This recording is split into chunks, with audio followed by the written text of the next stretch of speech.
she's like, there's a little girl and she's lost in the marketplace behind, like she's saying these really creepy things, and then she starts saying brutal fucking murder, and she's like, I'm gonna have to ask you to leave, and she's, like, it's eerie as hell. um then there's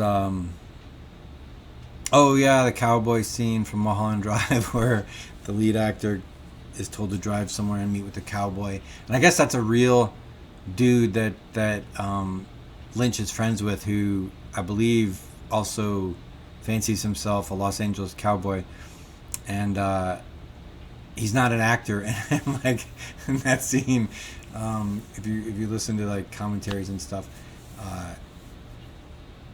as this cowboy is talking, he's actually reading a script that's taped to this guy's chest that's just below the camera, and he's literally just reading it line for line, and then the lights are flickering on and off, and you're just like, is this the devil? Like, who the hell is this? That's an excellent scene. I mean, you can't honestly, to pick scenes from David Lynch is kind of these are just off the top of my head. I'm a huge fan of that Dune film now, and like my favorite scene is the third stage guild navigator when he comes in like this locomotive size, and I mean trains are huge, but this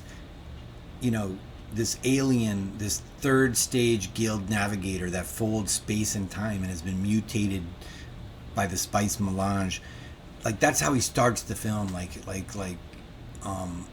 You see the emperor in his, I don't know, castle or whatever, and all of a sudden these alarms start going off, and like this third stage guild navigator is just materialized outside their landing bay, and they're like, everyone's scrambling, and he tells this he brings over his truth sayer, these witches, these Bene Gesserit witches, and he's like, I shall want telepathy throughout the meeting, and go hide now, and da da da da. And she's like, we knew he was here, we felt his presence, and you're just like, oh shit, what the hell is going on? And then this locomotive, this black locomotive comes into the room, and there's all these guys flanking it on the side, and it's this big black car, and all of a sudden the sides open up, and there's glass in there, and there's smoky stuff, and you see this big brain looking thing floating in there, and this third stage guild navigator comes up. He's like, we have just folded space from Ix, many machines on Ix, and it's like the coolest ass scene you've ever seen. And then they got this microphone that translates, so the guy's speaking alien, and like one of the guys on the ground is speaking alien, and it gets translated to their language in real time. That scene is so kick-ass. I mean, just there's some characters that he's created that are so amazing. Dennis Hopper's character, which probably is just as much input as I heard that originally Lynch had Hopper breathe in nitrous oxide, helium, to make his voice high like a cartoon character. And Dennis Hopper's like, no, we're gonna do nitrous oxide, and he's like, I'm gonna be this evil character and sucking on nitrous oxide all the time and terrifying everybody. And so Dennis Hopper's character in that film is off the charts. It's like a legendary film character.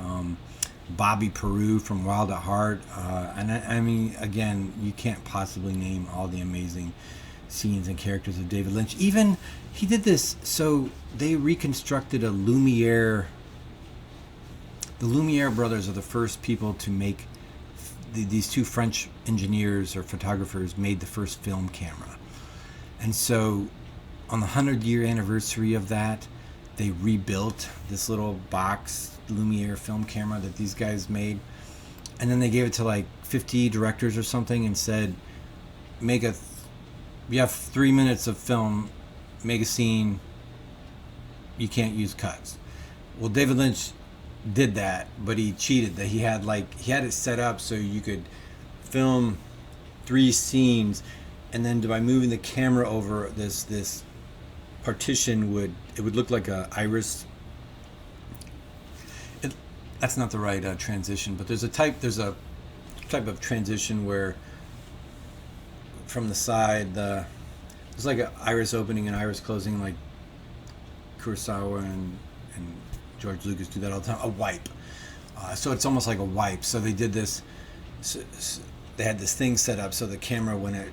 But even just that 3-minute scene, like there's these cops come into this family to tell them presumably bad news, and then the final scene you see somebody in like this Dr. Frankenstein's laboratory in a giant tank floating to this naked woman, and you're just like, like make that into a science fiction film, bro. Like I want to see that film. Like whatever that is, just that 3-minute scene is amazing.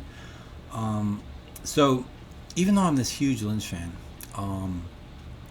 I got into him around after Wild at Heart came out in 1990 sometime, and I was going through his back catalog, and then I heard about this TV show he was doing, and I'm like, TV, why is he doing TV, you know, like, so I was kind of snobbish. I'm kind of snobby about TV. There's a part of me that can make an argument that TV really truly isn't an art form. Any serialized art form, any story that doesn't have an ending and it's just going to go as long as people watch it and then you end it. It's like, that's stupid. That's not a real story. That you don't have a plan. You just, you have a never-ending story that you're just going to, like, anyways. So I have this thing against television, and then I was like, well, he's doing it with somebody else, and I don't know if it's really Lynch. It's just Lynch and this other guy, so maybe it's only 50% Lynch, right? No. It was this huge, amazing show, and like I missed the first season, and it's this huge. Everyone's talking about, what happened to Laura Palmer? Was that what there was some T-shirt that's like about Laura Palmer, and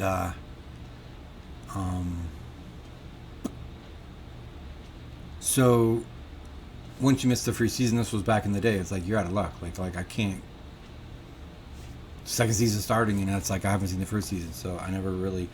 I actually to this day still haven't got, like, because then he did the 25-year anniversary of it and added more 18 episodes to it, and it's like that's a big time investment for me, and it's like I got all this stuff to read. I don't have time to watch television that has no ending, but so I haven't even seen that. But because that was such a huge thing, and I kind of was kicking myself for missing it, he came out with this comedy show called On the Air, this half-hour show.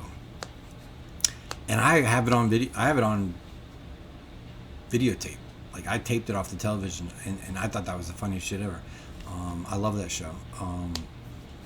There's a scene where they're filming this show, and it's all broadcast live. And for some reason, the camera tips over, and everyone at home's like, they show everyone at home with their heads turned like this, watching the show. It's so funny. So anyway, so I've seen On the Air the episodes that aired. I guess there's 4 episodes that didn't air that I haven't seen. I recently found out I was on DVD with all 7 episodes, but it's out of stock right now. But someday I'm going to get around to watching those final episodes. I'll get around to watching Twin Peaks, the first 2 seasons, and then the last 25 episodes or 18 episodes or whatever it is. But Lynch is just inspiring. Like Lynch is, like, part of me when I first saw Lost Highway, it bothered me that I didn't know what happened. I was like, what is going on here? And there was something else about that movie that didn't, like, it's about, so one more scene. There's a scene in that film that is up there with Silencio. It's probably tied with Silencio for this scene is creepy as hell. Bill Pullman he's this jazz musician, and somebody's sending him videotapes of somebody walking around his room while he's sleeping with his girlfriend, and he's like, who the hell is walking around in my house while I'm with my girlfriend? Like so he's, and there's this awesome line where he goes, it's in the trailer too, he goes, I don't necessarily like to remember things the way they happen. Like I like to remember things the way, how does he say it? I messed that up. But he basically says, I remember things the way I want, not the way they happen, the way I want them to have happened. I'm screwing that up. Watch the trailer. It's a cool line. I apparently can't remember it anymore.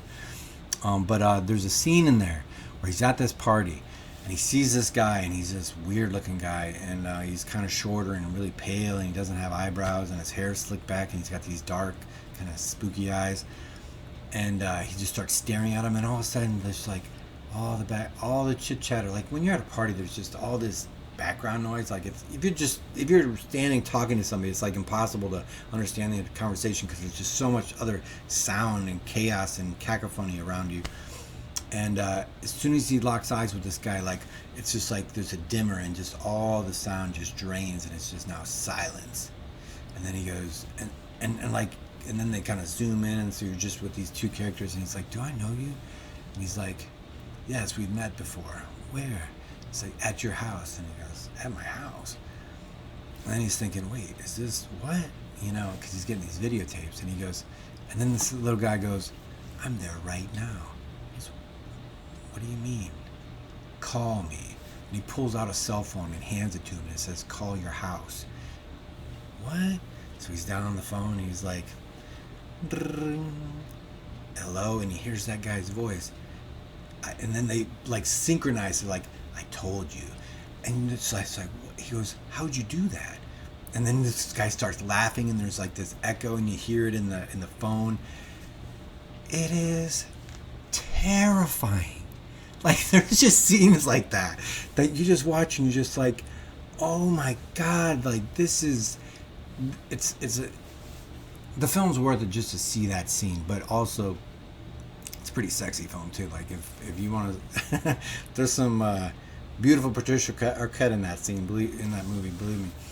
It's a great film. I mean, listen, but I mean Lynch is kind of known for his sensual, sexual, like there's some hot stuff going on in those films, a lot of his films, but that one in particular. But that scene is he's just so inspiring. Like you're just like, he's an artist. When you listen to that, when I was telling you earlier about him bitching about only having 2 days to do this, and we can't get dreamy with it, and we don't have time to experiment, and you're just like, this is an artist. This is apparently Stanley Kubrick said Eraserhead was his favorite film. Can you imagine? He's like, as soon as I heard that I could pass away peacefully and die beautifully and peacefully, and knowing that was his favorite film, not one of his favorite, like the favorite film. Like he brought people to his house and said, "I want you to watch my favorite film with me," and they all watched Eraserhead, which was made in '77, and apparently Kubrick made 3 films after that, The Shining, and he had some of the cast watch The Shining or watch Eraserhead before they started filming to get, like, he was really influenced by that film. But Lynch is also a painter. That's how he started out, and you will, like they say, there's a scene in